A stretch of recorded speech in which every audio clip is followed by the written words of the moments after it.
আজ ৮০তম স্বাধীনতা দিবস। এই দিনকে উপলক্ষ করে সারা দেশ জুড়ে উৎসবের আমেজে মেতে ওঠে ভারতবাসী।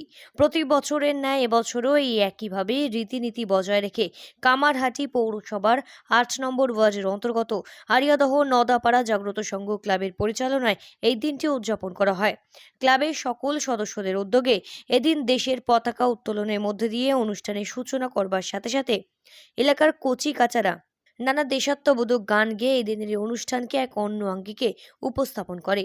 এর পাশাপাশি এলাকার কিছু বাচ্চারা যারা এই দিনের এই অনুষ্ঠানের মাহাত্ম্য, এমনকি যাদের আত্মবলিদান রয়েছে আমাদের দেশ স্বাধীন হওয়ার পেছনে, তাদের সকলের অবদান সম্পর্কে এই দিনের এই অনুষ্ঠানের মধ্যে থেকে বিশেষ বক্তৃতা রাখেন এলাকার শিশুরা।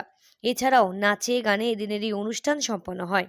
আরিয়াদহ নদাপাড়া জাগ্রত সংঘ প্রতিষ্ঠাকাল থেকে একইভাবে নিয়ম নিষ্ঠার সাথে সারা বছর নানা রকম কর্মসূচি পালন করে থাকে, নানা রকম সামাজিক উদ্যোগ নিয়ে থাকে।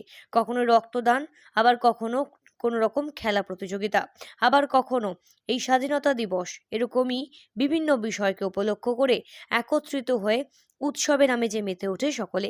এমনকি এলাকার ছোট ছোট কচিকাচারা তারা আগামীতে যাতে এই সমস্ত একসাথে মিলে একত্রিত হয়ে কাজ করার এবং এই সমস্ত বিশেষ দিনগুলোর গুরুত্ব এবং মাহাত্ম্য তারা জানতে পারে, বুঝতে পারে, সেই জন্যই এইভাবেই তারা কিন্তু নানা রকমের অনুষ্ঠানের আয়োজন করে থাকে। আগামীতেও এইভাবেই এলাকার সকলকে নিয়ে অনুষ্ঠানের আয়োজন করব আমরা, এমনটাই বললেন ক্লাবের কর্তৃপক্ষরা। নদাপাড়া জাগ্রত সংঘ ক্লাবের সভাপতি সাগর ভট্টাচার্যের তত্ত্বাবধানে সম্পন্ন হয় এদিনের এই গোটা অনুষ্ঠান। এই দিনের এই অনুষ্ঠানে যেখানে ক্লাবের সম্পাদক আশিস দাস, সঞ্জয় দাস ছাড়াও ক্লাবের সদস্য বাপ্পা দেবনাথ, বিজয় দেবনাথ ছাড়াও সকল সদস্যদের ভূমিকা ছিল অপরিসীম। ৮০তম স্বাধীনতা দিবসে প্রতিটা নাগরিককে, আপনাদের এবং প্রত্যেকটা দর্শককে আমরা আন্তরিক শুভেচ্ছা ভালোবাসা জানাচ্ছি। আর আমাদের ক্লাবের ১৯৬১ সালে স্থাপিত হয়েছিল। প্রতি বছরই আমাদের স্বাধীনতা দিবসের অনুষ্ঠান হয়। আজকে সঙ্গীত অনুষ্ঠান আছে, বাচ্চাদের নৃত্য প্রদর্শনী আছে, আর একটু সামান্য কিছু সাংস্কৃতিক অনুষ্ঠান হবে। এই করেই আমরা মোটামুটি ভাবে পালন করছি। ছিলেন তাদের কৃতিত্ব, তারা কাজ করেছেন, সঠিকভাবে পথ দেখিয়েছেন, আমরা সেই পথেই চলছি এবং আগামী দিনেও আমাদের দেখানো পথে আমরা যদি সঠিকভাবে চলতে পারি, আমাদের যারা উত্তরসূরি আছেন তারাও সেইভাবে কাজ করবেন। এইভাবেই ঐতিহ্য চলবে, একটা প্রতিষ্ঠান এইভাবেই চলে। ক্লাবে ছিল বা ক্লাবের দায়িত্বে যারা ছিলেন বা আমাদের অভিভাবক যারা ছিলেন তাদের দেখানো পথেই আমরা চলছি।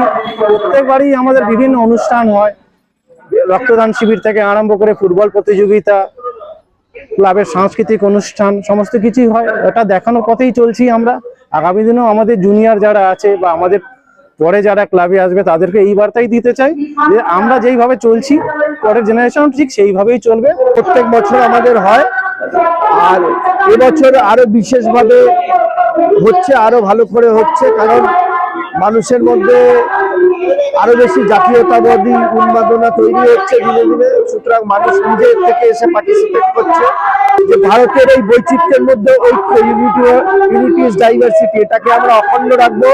যে স্বাধীনতা আমাদের হাতে নেতাজি সুভাষচন্দ্র বসু, ক্ষুদিরাম প্রফুল্ল চাকিরা দিয়ে গেছে, সেই স্বাধীনতাকে আমরা রক্ষা করব। সেটা শুরু হয় আমাদের পাড়া থেকে, তারপর সেটা ছড়িয়ে পড়ে আরো বড় অঞ্চল হয়ে, তারপর জেলা, তারপর রাজ্য, তারপর দেশ। আমরা এভাবেই শিখেছি, আগামী দিনে আমাদের পরবর্তী প্রজন্মকে আমরা এটাই শিখিয়ে যাচ্ছি। এবং যাই করুক, কিন্তু এই দিনগুলো 15ই আগস্ট, 26শে জানুয়ারি, 23শে জানুয়ারি, এইগুলো যেন না ভুলি এবং দেশের এই স্বাধীনতা যাদের রক্তে এসেছিল তাদেরকে যেন কোনোদিন আমরা অস্বীকার না করি, এই কথা বলছি। এবং নওদাপাড়া জাগ্রত সংঘ সহ সকল মানুষকে আজ ৮০তম স্বাধীনতা দিবসের শুভেচ্ছা, অভিনন্দন, ভালোবাসা। সবাই ভালো থাকবেন, সুস্থ থাকবেন। আরিয়াদহ থেকে শ্রীঞ্চেরি পোদ্দারের রিপোর্ট, সঠিক বার্তা।